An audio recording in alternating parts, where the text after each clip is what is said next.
to a comedy track for general purposes only. Poderosos y populares. ¿Sabemos verdaderamente quién es el mejor o, en nuestro caso, el candidato menos invadido de corrupción? Meditemos que en verdad está facultado para gobernar un odontólogo con complejo de alcalde, un ex guerrillero o, peor aún, un expresidente de lo cual su gestión se resume en un robo. No hay duda que aquí ganará el que se maquille mejor. ¿Hasta cuándo los candidatos pensarán que pueden comprar a este pueblo? Lastimosamente, los salvadoreños estamos inmersos en una cultura del miedo. El concepto de la campaña política no es proponer, es infundir miedo. Tenemos miedo al alba, miedo a las privatizaciones absolutas, miedo a que suban los impuestos. Recordemos que el miedo no tiene solo la capacidad de dominar a una persona. Este miedo tiene la capacidad de ver arrodilladas a naciones enteras. Tal como lo dijo Octavio Paz, las masas humanas son más peligrosas aquellas en cuyas venas ha sido inyectado el veneno del miedo al cambio. Amigos, no dejemos que nos conviertan en jóvenes ignorantes y manipulados. Seamos modelos de cambio. No dejemos que nuestros candidatos se escondan en máscaras de bienhechores. Informémonos acerca de quiénes son, qué han hecho y qué piensan hacer por nuestro país. Dejemos de lado las ideologías radicales y ortodoxas que solo colocan muros en nuestro desarrollo. Tenemos la capacidad. Atrevámonos a desenmascarar la democracia, de la cual se supone que somos parte. Pues recordemos que a nosotros nos compete controlar al gobierno, pues es nuestro. Finalizo con las palabras que un día externó Monseñor Romero. El mayor enemigo de un gobierno es un pueblo oculto. Siendo así, entonces seamos enemigos. Demostremos que no estamos dispuestos a seguir avalando las injusticias e imponer su propia realidad en base a una misma lógica: generación de marca, identidad y estrategia. Suena macabro, pero es verdad. Diariamente podemos notar cómo las maniobras de las máquinas en esta nueva plataforma han adormecido a cada joven seguidor, que con un solo retweet ya cae en la trampa. En ningún momento he intentado decir que estar cerca de las máquinas sea malo. Al contrario, es necesario seguirlas y no dejarse llevar por lo primero que postean o tuitean. Recordémonos de aquella insignificante disputa de diciembre entre Roberto Davis y Nayib Bukele sobre la destrucción de unos árboles navideños fuera de una residencia. Los seguidores, en su mayoría jóvenes como nosotros, se unieron a la guerra y se asfixiaron en la cortina de humo creada por uno de esos personajes. Es importante despertarnos. Es importante saber las intenciones detrás de cada movimiento, de cada palabra, de cada fachada de construcción. Es importante no caer en el juego, porque al final seremos siempre los afectados. Es importante no caer en el juego, porque al final siempre perderemos.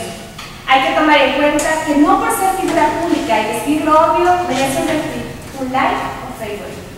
Se necesita un buen análisis de contenido que sea crítico y genere un debate enriquecedor. De su país. ¿Por qué no recordar aquellos años de niñez donde utilizábamos el chiquidui o cualquier simulacro de elección infantil para sentirnos importantes, para sentir que hacíamos algo por el país? Soñábamos ansiosos en que llegara el día, ese día en que podíamos votar de verdad. ¿A dónde quedó ese sueño? ¿Y por qué ahora que tenemos el poder de hacerlo, no lo utilizamos? Los jóvenes somos una parte importante en la decisión de elegir a nuestros gobernantes. Para las próximas elecciones, somos alrededor de 40.000 jóvenes, nosotros, los nuevos votantes, que por primera vez influiremos en la decisión de elegir a nuestro presidente. Nosotros, que ya tenemos la capacidad y podemos marcar la diferencia y colocar a un ganador en primera vuelta. Quiero aclarar que mi objetivo no es apoyar a ningún instituto político, sino más bien apoyar a toda la sociedad, esa misma sociedad que vive quejándose de todas las injusticias, barbaries, abusos y atropellos que se cometen desde el Poder Ejecutivo, pero son los mismos que desde hace años no se acercan a las urnas a decidir cuál es el mejor rumbo para el país. Cambiar esto está en nuestras manos, está en manos de nuestra generación. Somos nosotros, los jóvenes, que debemos cambiar esta situación. Ya somos capaces de discernir y elegir lo que nos conviene. Debemos comenzar a explotar esa burbuja donde vivimos la mayoría, que tenemos la capacidad de prepararnos universitariamente. Nos encontramos en una realidad a corta distancia, en una pequeña realidad. Porque juntos debemos tomar la importancia de que nuestro país progrese. Porque junto con el país progresamos todos, los ciudadanos. Que no sigamos fomentando la cultura de indiferencia, en donde no importan los miles de horas desperdiciadas con las papeletas sobrantes en cada elección, donde el Tribunal Supremo Electoral gasta miles de dólares para ofrecer a cada salvadoreño el derecho.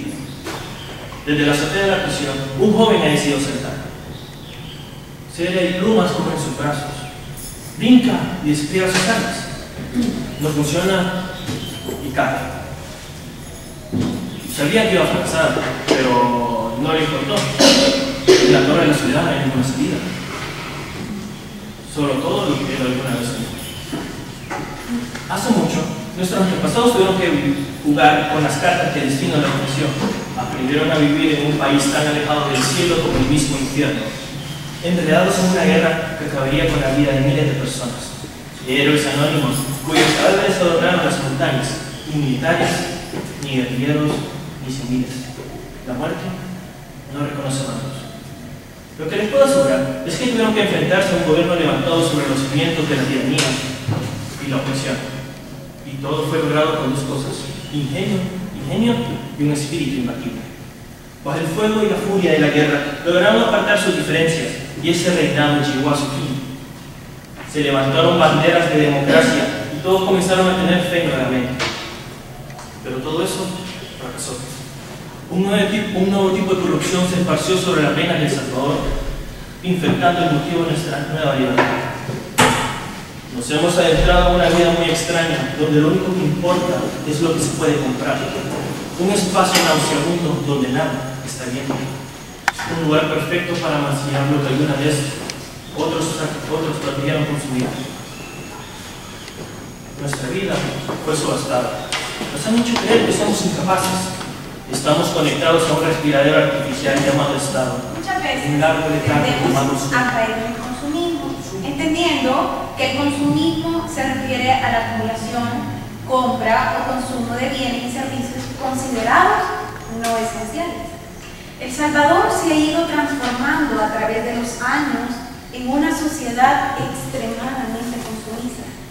Un informe de las Naciones Unidas para el Desarrollo en el año 2010 catalogó a El Salvador como el tercer país más consumista del mundo. Imagínense qué terrible. Pero quiero hacer una aclaración. El consumir no es malo, sino el querer obtener cosas que no necesitamos. Por lo tanto, se debe de buscar un equilibrio.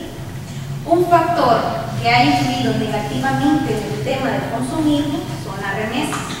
Esto estimula la economía salvadoreña y hace que la gente se vaya acostumbrando a excederse en los gastos. Pero, ¿cuáles son las razones por las cuales la sociedad gasta más de lo que gana? En primer lugar, es un aspecto cultural.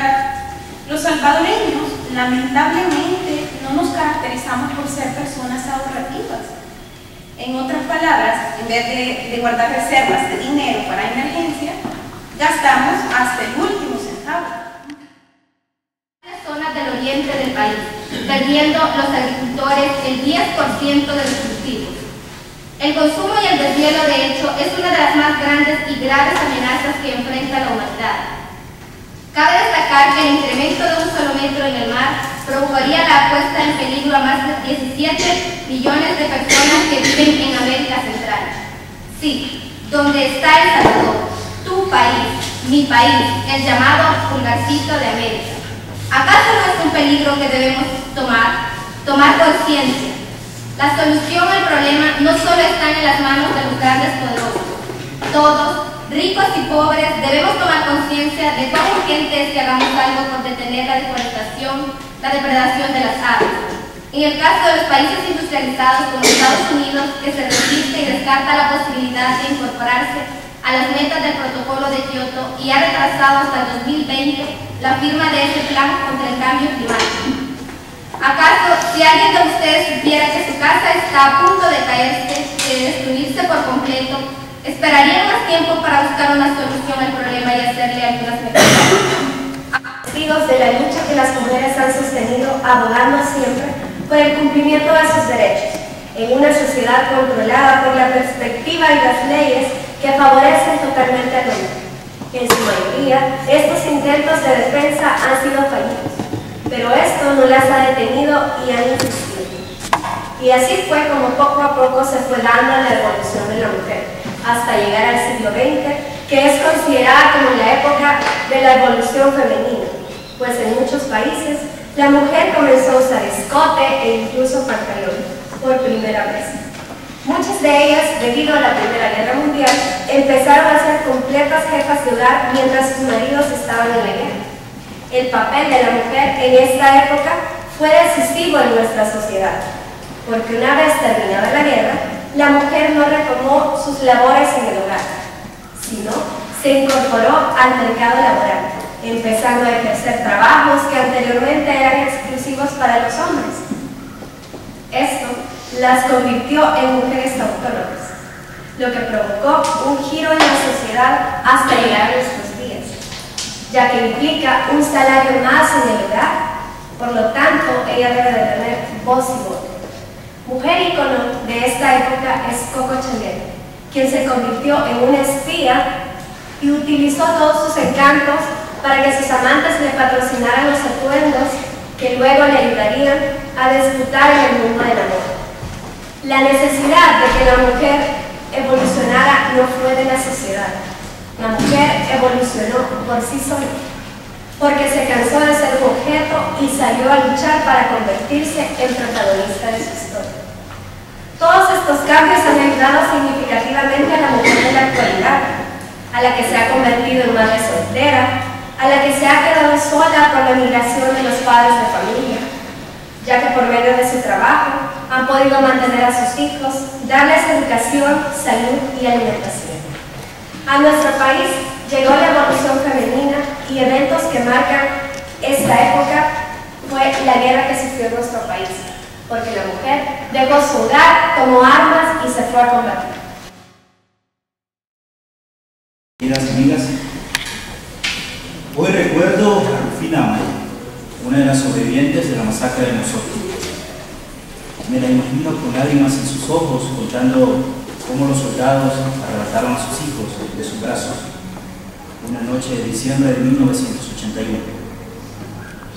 Rufina, quien estuvo parada en la fila de mujeres que esperaban ser atravesadas por las balas y las bayonetas de los angelitos del infierno, los soldados del batallón Atlacá, y que escuchó el llanto de sus niños mientras eran asesinados a sangre fría en la más repudiable e insensata lucha contra la insurgencia impulsada por el gobierno salvadoreño.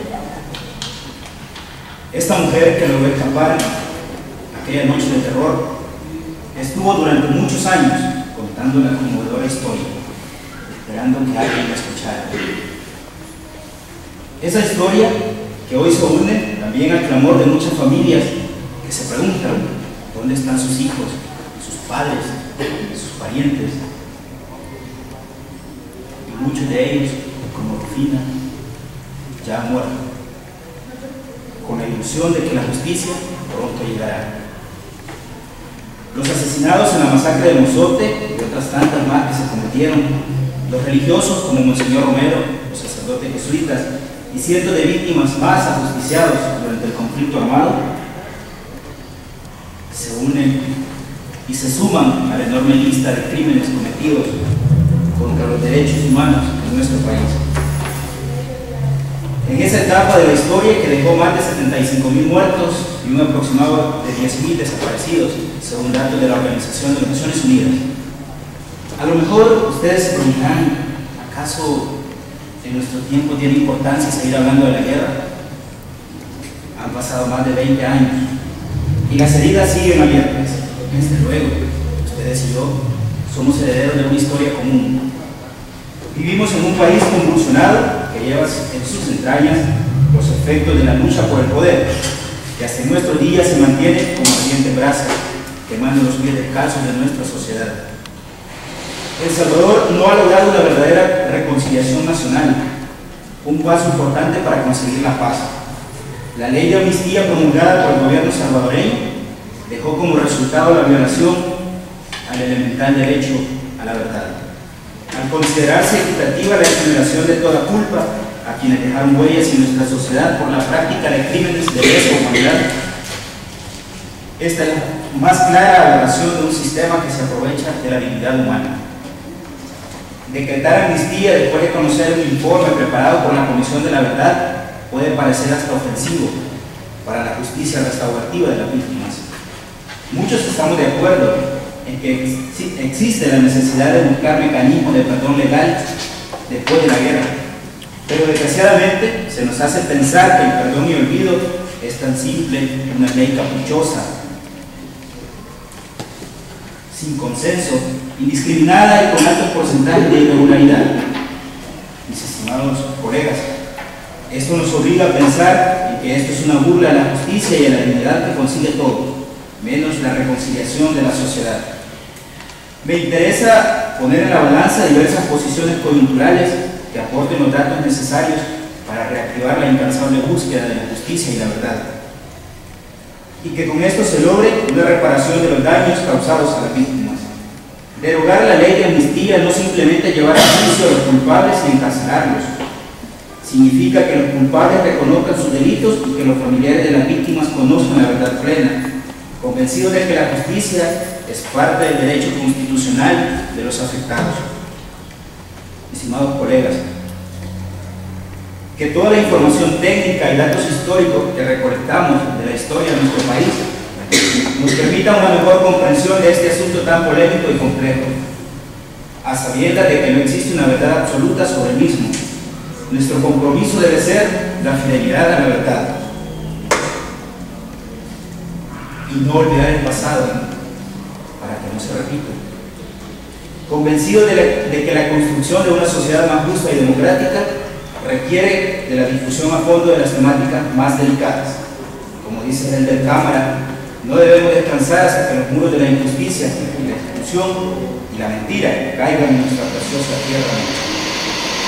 You're listening to a healing track for General Purposes Only.